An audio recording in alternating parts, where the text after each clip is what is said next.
ಶ್ರೀ ಗಣಪತಿ ಶಾರದಾ ಗುರುಭ್ಯೋ ನಮಃ. ಶ್ರೋತೃಗಳಿಗೆ ಶ್ರೀ ವಸಿಷ್ಠ ಮಹರ್ಷಿ ವಿರಚಿತ ಹಾಗೂ ಶ್ರೀ ವಾಲ್ಮೀಕಿ ಮಹರ್ಷಿ ಪ್ರೋಕ್ತ ದೇವುಡು ಅವರಿಂದ ಕನ್ನಡಿಸಲ್ಪಟ್ಟಿರುವ ಯೋಗ ವಾಸಿಷ್ಠದ ಉತ್ಪತ್ತಿ ಪ್ರಕರಣದಲ್ಲಿ ಪರಮಾರ್ಥ ವರ್ಣನ ಎಂಬ 11ನೆಯ ಅಧ್ಯಾಯಕ್ಕೆ ಸ್ವಾಗತ. ಹಿಂದಿನ ಅಧ್ಯಾಯದಲ್ಲಿ ವಸಿಷ್ಠರು ಪರಬ್ರಹ್ಮದ ಸ್ವರೂಪವನ್ನು ವರ್ಣಿಸುತ್ತಾ ಪ್ರಳಯ ಕಾಲದಲ್ಲಿ ಯಾವುದರಲ್ಲಿ ಜಗತ್ತು ಸಮಾವೇಶಗೊಳ್ಳುವುದೋ, ಸೃಷ್ಟಿಯ ಸಮಯದಲ್ಲಿ ಯಾವುದರಿಂದಲೇ ಜಗತ್ತು ಕಾಣಿಸಿಕೊಳ್ಳುವುದೋ ಅದು ಶೂನ್ಯವಾಗಿರಲು ಸಾಧ್ಯವಿಲ್ಲ. ಬ್ರಹ್ಮನಲ್ಲಿ ಮಹಾಭೂತಗಳೇ ಇಲ್ಲದಿರಲು ಅದರಿಂದ ಹುಟ್ಟುವ ಆ ಮಹಾಭೂತಗಳಿಂದ ಹುಟ್ಟುವ ತಮಸ್ಸು ತಾನೇ ಇರುವುದೆಂತು. ಆಕಾಶದಂತೆ ಇರುವ ಬ್ರಹ್ಮನಲ್ಲಿ ಸ್ವಾನುಭೂತಿಯೇ ಪ್ರಕಾಶವು, ಮನಸ್ಸು, ಸ್ವಪ್ನ, ಇಂದ್ರಿಯ ಇವುಗಳೊಂದೂ ಇಲ್ಲದ ಮಹಾಚಿತಿಯ ರೂಪವು ಯಾವುದೋ ಅದು ಸ್ಥಾವರದಲ್ಲಾಗಲಿ ಜಂಗಮದಲ್ಲಾಗಲಿ ಪರಬ್ರಹ್ಮ ಸ್ವರೂಪವು ಎಂದು ಹೇಳಿರುವರು. ಶ್ರೀರಾಮನು ಇದನ್ನು ಕೇಳಿ ಪುನಃ ಈ ಸರ್ಗದಲ್ಲಿ ಪ್ರಶ್ನಿಸುತ್ತಾನೆ. ಈ ರೂಪವು ಜಗತ್ತೆಂಬ ಈ ದೃಶ್ಯವು ಇಲ್ಲವೆಂದು ತಿಳಿಯಿತು. ಮಹಾಪ್ರಳಯ ಕಾಲದಲ್ಲಿ ಇದು ಎಲೈ ಬ್ರಹ್ಮನೇ ಎಲ್ಲಿ ಇರುವುದು? ಬ್ರಹ್ಮಜ್ಞಾನಿಯಾದ ವಸಿಷ್ಠನೇ ಎಲ್ಲಿ ಇರುವುದು? ವಸಿಷ್ಠರು ಹೇಳುತ್ತಾರೆ, ವಂದ್ಯಾಪುತ್ರನು ಎಲ್ಲಿಂದ ಬರುವನು? ಹೇಗಿರುವನು? ಎಲ್ಲಿ ಹೋಗುವನು? ವ್ಯೋಮ ಕಾರಣವು ಆಕಾಶದಲ್ಲಿರುವ ವೃಕ್ಷಗಳು ಕಾಡುಗಳು ಎಲ್ಲಿ ಹೋಗುವವು? ಎಲ್ಲಿಂದ ಬರುವುದು ಹೇಳು. ಏಕೆಂದರೆ ಬಂಜೆಯ ಮಗನಾಗಲಿ ಆಕಾಶದಲ್ಲಿ ಕಾಡಾಗಲಿ ಇರುವುದೇ ಸಾಧ್ಯವಿಲ್ಲ. ಆದ್ದರಿಂದ ಅವು ಬರುವುದಾದರೂ ಎಲ್ಲಿ, ಹೋಗುವುದಾದರೂ ಎಲ್ಲಿಗೆ? ಆಗ ಶ್ರೀರಾಮನು ಹೇಳುತ್ತಾನೆ, ವಂದ್ಯಾಪುತ್ರನು ವ್ಯೋಮಕಾರಣವೂ ಇಲ್ಲವೇ ಇಲ್ಲ, ಆಗುವುದೂ ಇಲ್ಲ. ಈ ಎರಡಕ್ಕೂ ದೃಶ್ಯತೆ ಎನ್ನುವುದೆಂಥದು? ಅವಕ್ಕೆ ಇಲ್ಲವೆನ್ನುವಿಕೆಯು ಎನ್ನುವುದಾದರೂ ಎಂಥದು? ಆಗ ವಸಿಷ್ಠರು ಹೇಳುತ್ತಾರೆ, ವಂದ್ಯಾಪುತ್ರ ವ್ಯೋಮವನಗಳು ಹೇಗೆ ಯಾವಾಗಲೂ ಇರಲೇ ಇಲ್ಲವೋ, ಜಗತ್ತು ಮೊದಲಾದ ಈ ದೃಶ್ಯವೆಲ್ಲವೂ ಹಾಗೆಯೇ ಯಾವಾಗಲೂ ಇಲ್ಲ. ಇವು ಹುಟ್ಟಿದುದೂ ಇಲ್ಲ, ಹಾಳಾದುದೂ ಇಲ್ಲ, ಮೊದಲಲ್ಲಿಯೇ ಇರಲಿಲ್ಲವೆಂದ ಮೇಲೆ ಇದರ ಉತ್ಪತ್ತಿ ವಿನಾಶಗಳೆಂಬುದು ಎಲ್ಲಿ? ಆಗ ಶ್ರೀರಾಮನು ಕೇಳುತ್ತಾನೆ, ವಂದ್ಯಾಪುತ್ರ ನಭೋವೃಕ್ಷ ಇವು ವಸ್ತುತಃ ಇಲ್ಲವಾದರೂ ಇವುಗಳ ಕಲ್ಪನೆಯಂತೂ ಉಂಟೇ ಉಂಟು. ಆ ಕಲ್ಪನೆಯು ಹೇಗೆ ನಾಶ ಜನ್ಮಗಳನ್ನು ಪಡೆಯುವುದೋ ಹಾಗೆಯೇ ಆ ಕಲ್ಪನೆಯು ಹೇಗೆ ನಾಶ ಮತ್ತು ಜನ್ಮಗಳನ್ನು ಪಡೆಯುವುದೋ ಹಾಗೆಯೇ ಇದು ಏಕೆ ಆಗಬಾರದು?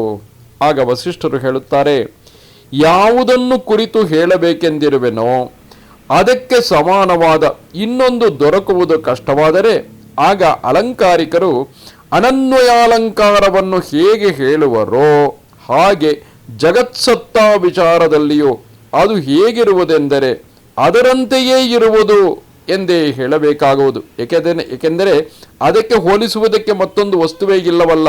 ಆದ್ದರಿಂದ ಅದು ಹೇಗಿರುವುದು ಎಂದರೆ ಅದರಂತೆಯೇ ಇರುವುದು ಎಂದು ಹೇಳಬೇಕಾಗುತ್ತದೆ.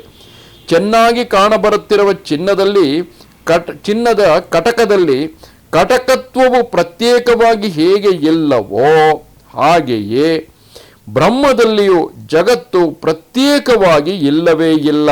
ಬ್ರಹ್ಮವೇ ಜಗತ್ತು, ಜಗತ್ತೇ ಬ್ರಹ್ಮ. ಆಕಾಶದಲ್ಲಿ ಶೂನ್ಯತ್ವವೆಂಬುದು ಪ್ರತ್ಯೇಕವಾಗಿ ಹೇಗೆ ಇಲ್ಲವೋ ಹಾಗೆಯೇ ಜಗತ್ತು ಇರುವಂತೆ ಕಾಣಿಸುತ್ತಿದ್ದರೂ ಬ್ರಹ್ಮದಲ್ಲಿ ಅದು ಪ್ರತ್ಯೇಕವಾಗಿ ಆ ಜಗತ್ತು ಬ್ರಹ್ಮದಲ್ಲಿ ಅಸ್ತಿತ್ವವಿಲ್ಲ. ಕಾಡಿಗೆಯಿಂದ ಬೇರೆಯಾಗಿ ಹೇಗೆ ಕಪ್ಪು ಇಲ್ಲವೋ, ಹಿಮದಿಂದ ಪ್ರತ್ಯೇಕವಾಗಿ ಶೀತವು ಹೇಗೆ ಇಲ್ಲವೋ, ಜಗತ್ತೆಂಬುದು ಹಾಗೆಯೇ ಬ್ರಹ್ಮದಿಂದ ಪ್ರತ್ಯೇಕವಾಗಿ ಇಲ್ಲ. ಚಂದ್ರನನ್ನಾಗಲಿ ಹಿಮವನ್ನಾಗಲಿ ಬಿಟ್ಟು ಶೈತ್ಯವು ಪ್ರತ್ಯೇಕವಾಗಿ ಇಲ್ಲದಿರುವಂತೆ ಬ್ರಹ್ಮವನ್ನು ಬಿಟ್ಟು ಈ ಸೃಷ್ಟಿಯು ಪ್ರತ್ಯೇಕವಾಗಿಲ್ಲ. ಮರುಭೂಮಿಯಲ್ಲಿ ಹರಿಯುತ್ತಿರುವಂತೆ ತೋರುವ ನದಿಯಲ್ಲಿ ನೀರು ಅಂದರೆ ಮರೀಚಿಕೆಯಲ್ಲಿ ನೀರು, ದೃಷ್ಟಿದೋಷದಿಂದ ಕಾಣುವ ಎರಡನೆಯ ಚಂದ್ರನಲ್ಲಿ ಇಂದುತ್ವವು ಇರುವುದು ಉಂಟೆ. ಹಾಗೆಯೇ ಪರಮಾತ್ಮನಲ್ಲಿ ಜಗತ್ತೆಂಬುದನ್ನು ಕಾಣುವುದು ಕಾರಣವೇ ಇಲ್ಲದಿರುವುದರಿಂದ ಮೊದಲಲ್ಲಿ ಯಾವುದು ಇಲ್ಲವೋ ಅದು ಈಗಲೂ ಇಲ್ಲವೇ ಇಲ್ಲ. ಹೀಗಿರಲು ನಾಶವೆನ್ನುವುದು ಎಂಥದು? ನೆರಳಿಗೆ ಬಿಸಿಲು ಕಾರಣವಾಗುವಂತೆ ಈ ಪಂಚಭೂತಗಳ ಜಡತೆಯ ಸೋಂಕು ಇಲ್ಲದ ಆ ಬ್ರಹ್ಮವಸ್ತುವು ಪೃಥ್ವಿ ಮೊದಲಾದ ಜಡಭೂತಗಳಿಗೆ ಕಾರಣವಾಗುವುದು. ಕಾರಣವಿಲ್ಲದೆ ಯಾವ ಕಾರ್ಯವೂ ಆಗುವುದಿಲ್ಲ. ಯಾವುದು ಕಾರಣವಾಗಿರುವುದೋ ಅದೆಲ್ಲ ಹೀಗೆಯೇ ಆದುದು. ಅಜ್ಞಾನವೆಂದು ಯಾವುದು ಮೆರೆಯುವುದೋ ಅದು ಸಂವಿತ್ತಿನ ಬೆಳಗುವಿಕೆಯು. ಕನಸಿನಲ್ಲಿ ಕಾಣುವ ಜಗತ್ತೂ ಕೂಡ ಸಂವಿತ್ತಿನ ಬೆಳಗುವಿಕೆಯೇ. ಸಂವಿತ್ತಿನ ಬೆಳಗುವಿಕೆಯಿಂದ ಒಳಗೆ ಹೇಗೆ ಕನಸಿನ ಜಗತ್ತಾಗುವುದೋ ಹಾಗೆಯೇ ಸೃಷ್ಟಿಯ ಮೊದಲಲ್ಲಿ ಬ್ರಹ್ಮದಲ್ಲಿ ಜಗತ್ತೆಂಬುದು ಭಾಸವಾಯಿತು. ಯಾವುದು ದೃಶ್ಯವಾಗಿ ಕಾಣುವುದೋ ಅದೆಲ್ಲವೂ ಆತ್ಮನಲ್ಲಿಯೇ ಇರುವುದು. ಜಗತ್ತು ಎಂಬುದು ಯಾವಾಗಲೂ ಅಸ್ತವಾಗುವುದಿಲ್ಲ, ಉದಯವಾಗುವುದಿಲ್ಲ. ದ್ರವತ್ವವೆನ್ನುವುದೆಲ್ಲ ಜಲವೇ ಹೇಗೋ, ಚಲನವೆನ್ನುವುದೆಲ್ಲ ವಾಯುವೇ ಹೇಗೋ, ಪ್ರಕಾಶವೆಲ್ಲವೂ ಬೆಳಕೆ ಹೇಗೋ ಹಾಗೆ ತ್ರಿಜಗತ್ತು ಬ್ರಹ್ಮವೇ ಸರಿ. ಕನಸು ಕಾಣುತ್ತಿರುವವನಿಗೆ ಅವನ ಒಳಗೇ ಒಂದು ಊರು ಕಾಣಿಸುತ್ತಿರುವಂತೆ ಪರಮಾತ್ಮನಲ್ಲಿ ಆ ಆತ್ಮವೇ ಜಗತ್ತಾಗಿ ಬೆಳಗುವುದು. ಶ್ರೀರಾಮನು ಕೇಳುತ್ತಾನೆ, ಹಾಗಾದರೆ ಎಲೈ ಬ್ರಹ್ಮಜ್ಞಾನಿಯೇ, ಸ್ವಪ್ನಾನುಭವದಂತೆ ಕನಸಿನಲ್ಲಿ ಆದ ಅನುಭವದಂತೆ ಈ ಜಗತ್ತು ಅಸತ್ ಎನ್ನೆಸದೆ ಈ ದೃಶ್ಯ ವಿಷವು ಸತ್ಯವಾಗಿದೆ ಎಂಬ ನಂಬಿಕೆಯು ಬರುವುದು ಹೇಗೆ? ದೃಶ್ಯವಿದ್ದರೆ ಮಾತ್ರವೇ ದ್ರಷ್ಟೃವುಂಟು, ದ್ರಷ್ಟೃವಿದ್ದರೆ ದೃಶ್ಯವುಂಟು. ಒಂದಿದ್ದರೆ ಎರಡೂ ಇದ್ದು ಬಂಧವು ಒಂದು ಕ್ಷಯವು. ಆದರೆ ಎರಡರಲ್ಲಿ ಯಾವುದೇ ಒಂದು ಬಂಧವು ಒಂದು ಕ್ಷಯವು ಆದರೆ ಎರಡೂ ಕ್ಷಯವಾಗಿ ಮುಕ್ತಿಯೂ ಆಗುವುದು ಎನ್ನುವುದೆಂತು?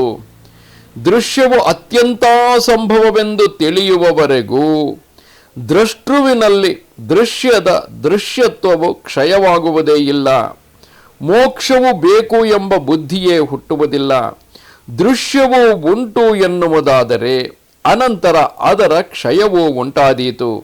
ಅದೇ ಇಲ್ಲದಿರಲು ಆ ದೃಶ್ಯದ ಸ್ಮರಣದಿಂದ ಉಂಟಾಗುವ ಅನರ್ಥರೂಪವಾದ ಬಂಧವು ಎಂತು ಶಾಂತವಾಗುವುದು? ಚಿತ್ತು ಎಲ್ಲಿದ್ದರೂ ಅದೇ ಕನ್ನಡಿಯಂತೆ ತನ್ನನ್ನೇ ಪ್ರತಿಬಿಂಬಿಸುವುದು. ಆ ಪ್ರತಿಬಿಂಬದಲ್ಲಿ ಸರ್ವ ಸ್ಮೃತಿಗಳು ಇರುವವು ಎಂದ ಮೇಲೆ ಮೋಕ್ಷವೆಲ್ಲಿಯದು? ದೃಶ್ಯವೆಂಬುದು ಮೊದಲಲ್ಲಿಯೇ ಹುಟ್ಟಿಲ್ಲ, ಅದಕ್ಕೆ ಸ್ವತಂತ್ರವಾದ ಸ್ಥಿತಿಯೇ ಇಲ್ಲ ಎನ್ನುವುದಾದರೆ ದ್ರಷ್ಟೃವೇ ದೃಶ್ಯವೆನ್ನುವುದರಿಂದ ಮುಕ್ತತೆಯು ಇದ್ದೇ ಇರಬೇಕಾಗುವುದು. ಅದರಿಂದ ನನಗಿರುವ ಮುಕ್ತಿಯ ಅಸಂಭವವೆನ್ನುವ ಅಭಿಪ್ರಾಯವು ಚೆನ್ನಾಗಿ ನಿರ್ಮೂಲವಾಗುವಂತೆ ಯುಕ್ತಿಗಳಿಂದ ಎಲೈ ಆತ್ಮಜ್ಞರಲ್ಲಿ ಶ್ರೇಷ್ಠನೇ ತಿಳಿಯ ಹೇಳು. ವಸಿಷ್ಠರು ಹೇಳುತ್ತಾರೆ, ಸ್ಥಾವನ ಜಂಗಮಾದಿ ಸರ್ವಾತ್ಮಕವಾದ ಈ ಜಗತ್ತು ಅಸತ್ತೇ ಆಗಿದ್ದರೂ ಸತ್ ಆಗಿರುವಂತೆ ತೋರುವುದು.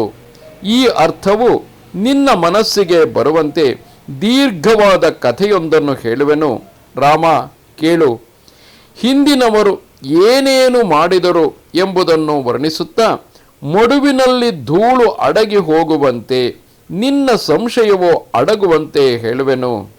ಈ ಜಗತ್ತು ಉಂಟು ಎಂಬುದೇ ಯಾವಾಗಲೂ ಇಲ್ಲ ಎಂದು ನಿನ್ನ ಮನಸ್ಸಿಗೆ ಬಂದರೆ ನೀನು ಆತ್ಮತತ್ವವನ್ನು ತಿಳಿದು ಆತ್ಮಧ್ಯಾನ ನಿಷ್ಠನಾಗಿ ವ್ಯವಹಾರವನ್ನು ಮಾಡುವೆ. ಇಲ್ಲಿ ಭಾವ ಎಂದರೆ ಇದುಂಟು, ಅಭಾವ ಎಂದರೆ ಇದಿಲ್ಲ, ಗ್ರಹ ಎಂದರೆ ಇದನ್ನು ಹಿಡಿಯಬೇಕು, ಉತ್ಸರ್ಗ ಎಂದರೆ ಇದನ್ನು ಬಿಡಬೇಕು, ಸ್ಥೂಲ ಇದು ದೊಡ್ಡದು, ಸೂಕ್ಷ್ಮ ಇದು ಚಿಕ್ಕದು, ಚಲ ಇದು ಜಂಗಮ, ಅಚಲ ಇದು ಸ್ಥಾವರ ಎಂಬ ಈ ಬೇರೆ ಬೇರೆ ವ್ಯವಹಾರ ದೃಷ್ಟಿಗಳು ಬಾಣಗಳು ದೊಡ್ಡ ಬೆಟ್ಟವನ್ನು ಹೇಗೆ ಭೇದಿಸಲಾರವೋ ಹಾಗೆ ನಿನ್ನನ್ನು ಪೀಡಿಸಲಾರವು. ಅಂದರೆ ಈ ಎಲ್ಲ ಭಾವಗಳು ನಿನ್ನನ್ನು ಪೀಡಿಸಲಾರವು. ಇರುವುದೆಲ್ಲ ಒಂದೇ ಒಂದು ಆತ್ಮ, ಎರಡನೆಯದು ಎಂಬ ಕಲ್ಪನೆಯೂ ಇಲ್ಲ. ಇಂತಹ ಆತ್ಮನಲ್ಲಿ ಜಗತ್ ಎಂಬುದು ಹೇಗೆ ಹುಟ್ಟಿತು ಎಂಬುದನ್ನು ರಾಘವನೇ ನಿನಗೆ ಹೇಳುವೆನು. ಈ ಆತ್ಮನಿಂದ ಈ ದೃಶ್ಯ ಸಂಘವೆಲ್ಲವೂ ವಿಜೃಂಭಿಸಿತು. ರೂಪಾವಲೋಕನ ಮನೋಮನನ ರೂಪವಾದ ಆಕಾರಗಳಿಗೆಲ್ಲ ಆಸ್ಪದವಾಗಿರುವ ಈ ಸಮಷ್ಟಿ ವ್ಯಷ್ಟಿ ಸೃಷ್ಟಿಯೆಲ್ಲವೂ ಆ ಮಹಾತ್ಮನೇ ಅವನೇ ತಾನಾಗಿ ಉದಯವಾಗುವನು ವಿಲಯವಾಗುವನು ಇಂತಿದು ಆರ್ಷವು ವಾಲ್ಮೀಕಿ ಪ್ರೋಕ್ತವೂ ಆದ ಶ್ರೀ ವಾಸಿಷ್ಠ ರಾಮಾಯಣದ ಉತ್ಪತ್ತಿ ಪ್ರಕರಣದಲ್ಲಿ ಪರಮಾರ್ಥ ವರ್ಣನೆ ಎಂಬ 11ನೆಯ ಸರ್ಗವು. ನಮಸ್ತೆ ಶಾರದೆ ದೇವಿ ಕಾಶ್ಮೀರ ಪುರವಾಸಿನಿ ತ್ವಾಮಹಂ ಪ್ರಾರ್ಥಯೇ ನಿತ್ಯಂ ವಿದ್ಯಾದಾನಂಚ ದೇಹಿಮೆ. ನಮಸ್ಕಾರ.